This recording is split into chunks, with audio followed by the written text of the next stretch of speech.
You know what I'm saying? Like that kind of, and because like I think Ghostfacers, I mean, we're a parody show, right? So I think I think it'd be fun if we make a murder so that the entire thing's kind of like a retrospective, and we're looking back, and so we can pretty much go anywhere and do anything, and we're not really limited by. Then you go 5 years later, and yeah, Spruce is like living off the grid in a tree somewhere. He doesn't want to get hacked by the Russians, and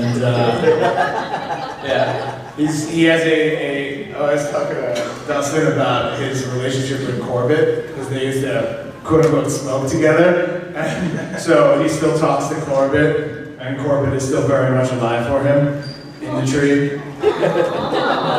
Now, do we repair the Harry and Ed relationship, or do we just ignore Thin Man's existence? What? Ignore it. Well, I think the if we use the making of a murder format, I mean, we can just kind of, most of the show can kind of be how Ed and Harry got to the point that where Thin Man started. Cool. Let's go right here. So, in regard to Thin Man, obviously there was a certain amount of play where, because at that point in the series, Supernatural, Sam and Dean were having issues with each other, and so, by playing that out in Ed and Harry's difficulties, trust issues, whatever, so there was a certain expediency in making that relationship that way in that episode. However, I don't know if it's because of the things that you said that you guys weren't available so that the four of you could be in the episode, or if there was some other reason why it was decided in that episode to basically say that the whole Ghostbusters had disbanded. Maggie, I think, went to the roller derby, and Spruce went, somewhere. So what broke up Harry and Ed? No, I don't know. They said something that I didn't agree with. Having that making murder, whatever, finding out why did the other Ghostfacers leave, why did, and Harry and Ed's relationship was kind of left in the balance, and so we don't know what happened. So in your talks with Supernatural about coming back, do you think those questions will be resolved, or do you see any interest or motivation on the CW's part to give the fans some? We're just gonna bring you. I want to clarify for Brittany and I, we were available, but they chose not to. They chose to disband us preemptively. It's like premature. We were told too until we read the script that it was all of us were back. And I thought this is great, and then we read the script and let's discuss it for a second. Brittany, why did Maggie leave Harry? Wow, heavy deep. TMZ wants to know. It was what's best for the team. It's just hard. It's hard in a relationship when you're working this closely together. Sure. You talking about it? nothing to do there with my sister. I thought your opinion would be more on that. Yeah, that's true. Absolutely. All right, next question. We have time for maybe 1 to 2 more. Literally anybody. Ask anything. Yeah, did we get, right there. You ever, maybe you guys can go on Timeless and do something timeless? That's a great That's a good. It's Kirby's show, right? It's like a quantum leap, right? Yeah, Misha Costa's been on it. Castiel, he's been on it. Timeless. So, some of the Supernatural cast have been on it. What we were on it, that call us. Yeah. It's a good idea, though. Good idea. Kirby's the best. I love Kirby. Any interesting fan stories as you guys have gone off and done conventions and things like that, or fan theories about the Ghostfacers? No, I think It's a fan fiction. I was Like, what are you talking about? And then Harry did what? Somebody actually at the convention said, hey, with the disembodied spirit of Corbin? yeah, no, somebody at one convention gave us like a booklet or something, and it was their fan fiction of like Ed and Harry, and I was like, okay, cool, and I was just casually reading it. When we got back to the hotel, I was like, dude, you gotta read this.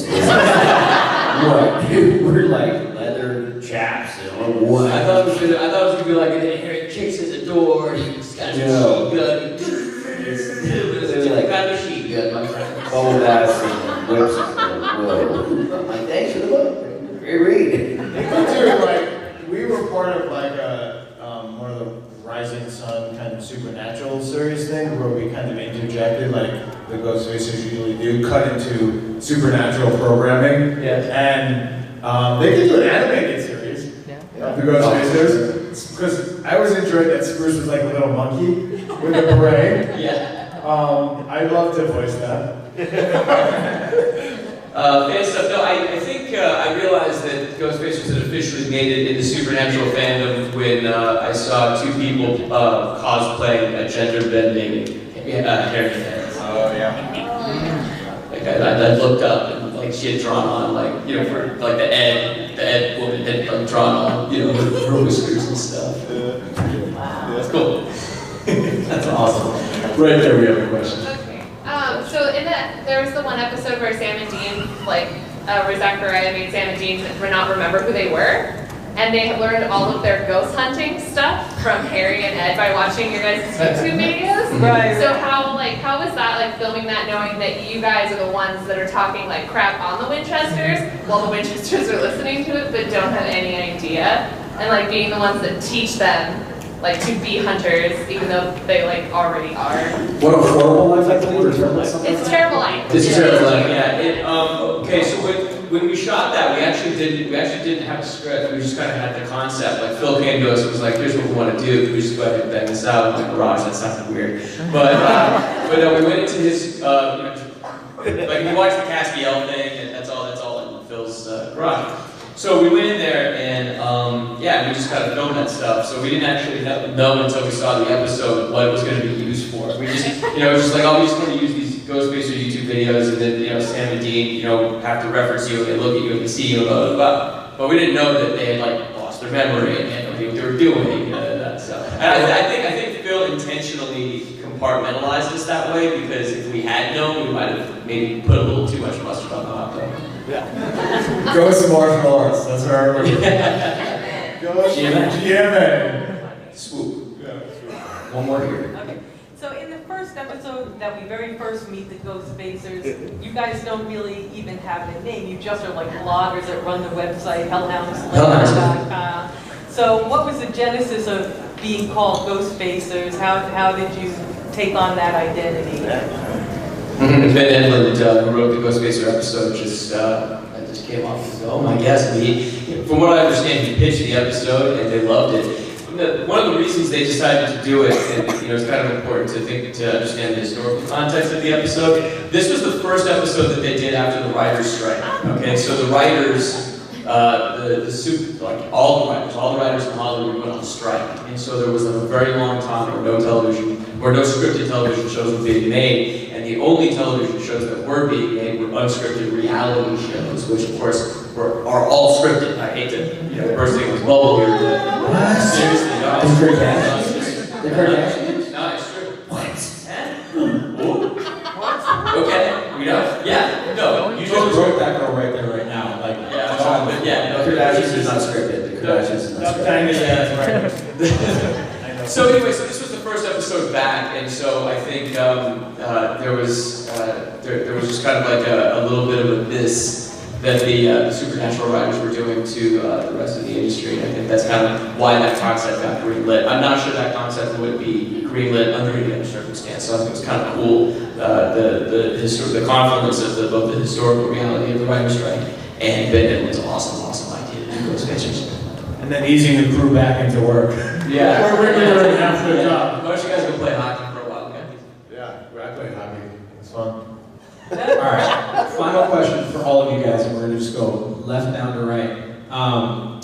What's your favorite memory of being part of the Ghostfacers, and what has Ghostfacers meant to you?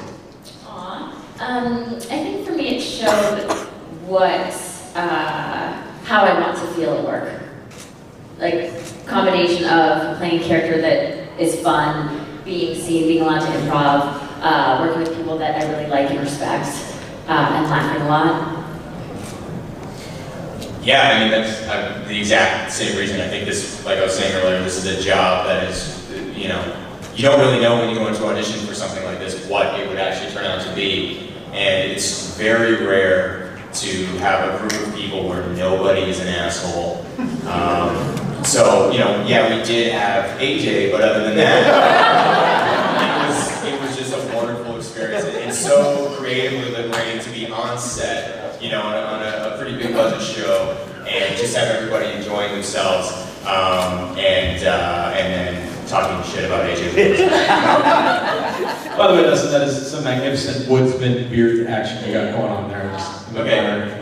Thank you for somebody finally saying something about it. I just shaved mine off for a character last week. Oh, I'm sorry. Hair grows out with that. I'm sorry. Your favorite memory? I mean, going along with this, it reminded me of when, in this crazy profession in the first place, it brought back to the spirit of play. And it was, we were shooting that original episode, you know, and we got to just run into this house with cameras back to us, like cut through a fence and run around and get real scares, and working with this, you know, company of actors was so much fun, and it was such a wonderful reminder to keep the magic alive in like the work, and not get so caught up in the business side of stuff, and remember to have fun. It was great. I think my best memory is the collaboration aspect of everything, how everyone involved was equally contributing and equally respectful of everyone, like working at camera and then having a professional come in and saying, oh, that was good stuff, or, you know, especially like Brittany shot, she's kind of mentioned it before, but like when AJ had that great moment where he's trying to talk Corbett out of the death cycle, and she's filming it, they brought the, you know, professional camera guy in there afterwards, but nothing was as good as her filming, you know, AJ talk and kind of be emotional, talk him out of the cycle and get through to him, and just as the camera comes into focus, because she wasn't a professional, it just happened, that's when Corbett realizes that it's Ed, you know, and it's just kind of stuff like that only happens when everyone is contributing all they can to every moment, and